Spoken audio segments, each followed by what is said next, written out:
तो जय मसीह की प्रेज़ द लॉर्ड। आइए आज के पवित्र वचन को हम ध्यान देंगे। और आज का जो पवित्र वचन है वह पुराने नियम की पुस्तक से है। हम पढ़ने वाले हैं पुराने नियम की पुस्तक का नाम है नीति वचन, उसका अध्याय 14 और वचन 14 को। इसमें लिखा है, जिसका मन ईश्वर की ओर से हट जाता है वह अपनी चाल चलन का फल भोगता है,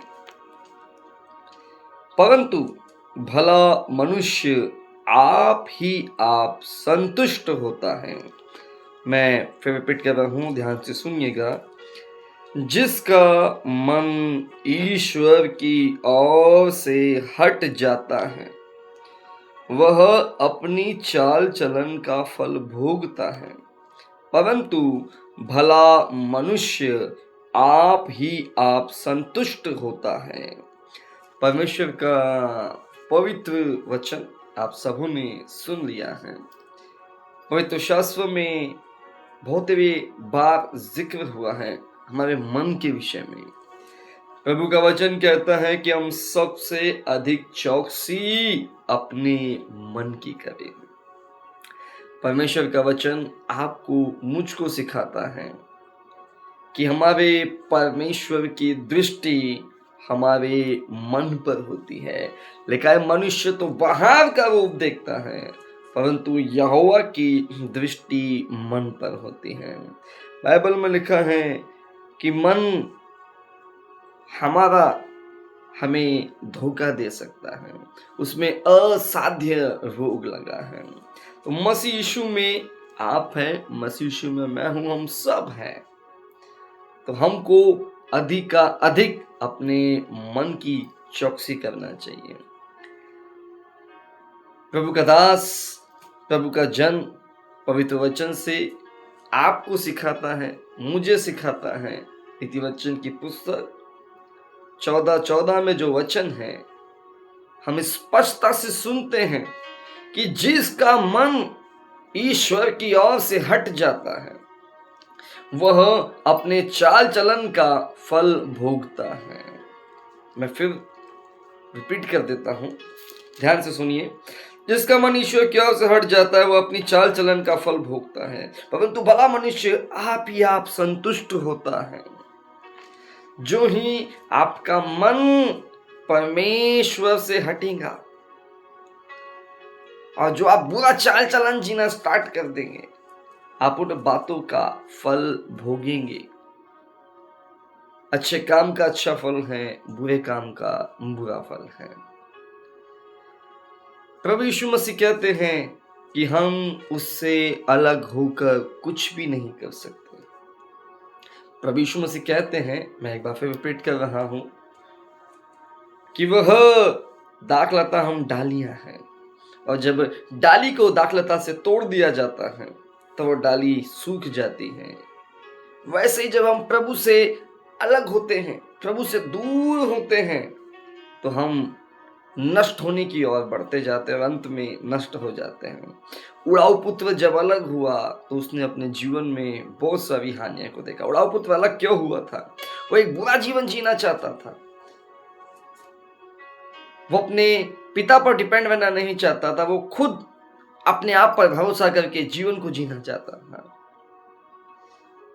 हम दो लोगों के विषय में सुनेंगे जो बाइबल में पाए जाते हैं। एक का नाम है राजा आसा और एक का नाम है राजा शाऊल। राजा आसा जिसका मन परमेश्वर में लगा हुआ था। राजा आसा आज्ञाओं को मानने वालों में से है। राजा आसा परमेश्वर पर विश्वास रखने वालों में से है। जब 10 लाख सेना का बड़ा दल राजा आसा को मारने आता है, राजा आसा उस समय यहोवा पर विश्वास रखता है। लेकिन उसके जीवन के कुछ सालों के पश्चात जब उसके जीवन में एक बार फिर युद्ध होता है, तो इस समय राजा आसा परमेश्वर पर विश्वास नहीं रखता, वह मनुष्य की सहायता लेता है और ये बात यहोवा को पसंद नहीं आती। राजा आसा का मन जो बीते समय यहोवा पर विश्वास में था, अब यहोवा से दूर हो गया है।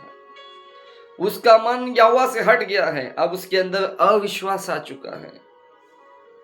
जो स्थान उसके हृदय में परमेश्वर का था, अब वो मनुष्यों का आ चुका है। आसा ने अपना मन यहोवा से हटा लिया, विश्वास जो उसके भीतर यहोवा के लिए था उसको हटा लिया, और आसा ने अपने इस चाल चलन का अपने जीवन में बुरा परिणाम पाया है। राजा शाऊल जो यहोवा पर विश्वास करने वालों में से है, आज्ञाओं को मानने वालों में से है, अब वो जब ऐसा जीवन जीते हुए युद्धों में गया तो परमेश्वर ने उसे जयवंत किया। लेकिन एक समय आया कि राजा शाऊल परमेश्वर की आज्ञाओं को मानना बंद करने लगा। वो परमेश्वर की आज्ञाओं को फॉलो करना बंद कर रहा था। और कुछ आयतों में हम पढ़ते हैं कि उसने परमेश्वर की आज्ञाओं का उल्लंघन किया। तो राजा शाऊल परमेश्वर की ओर से अपने मन को फेर देता है। जो शाऊल कल को आज्ञाकारी हुआ करता था, आज वो आज्ञा उल्लंघन बलवा करने वाला बन गया है। राजा शाऊल का मन भी यहोवा की ओर से हट गया है। वो पहले यहोवा की आज्ञाओं को मानता था, अब यहोवा की आज्ञाओं को नहीं मान रहा। राजा आसा पहले यहोवा पर विश्वास करता था। हम सुनते हैं कि वर्तमान समय में जब उसका उल्लेख होता है, जब हम पवित्र शास्त्र को उन आयतों को जहां पर राजा आसा का जिक्र है पढ़ते हैं, उस वर्तमान समय में वो परमेश्वर पर विश्वास करना बंद कर देता है। तो ये दो लोग जिनका मन पहले परमेश्वर में लगा हुआ था, अब इनका मन हट गया। राजा आसा ने भी अपना मन हटाने के बाद अपने जीवन में हानियों को देखा है। राजा शाऊल ने भी अपना मन हटाने के बाद अपने जीवन में हानियों को देखा है। इसलिए परमेश्वर का दास अध्याय 14 नीति वचन 14 में कहता है, जिसका मन ईश्वर की ओर से हट जाता है वह अपने चाल चलन का फल भोगता है।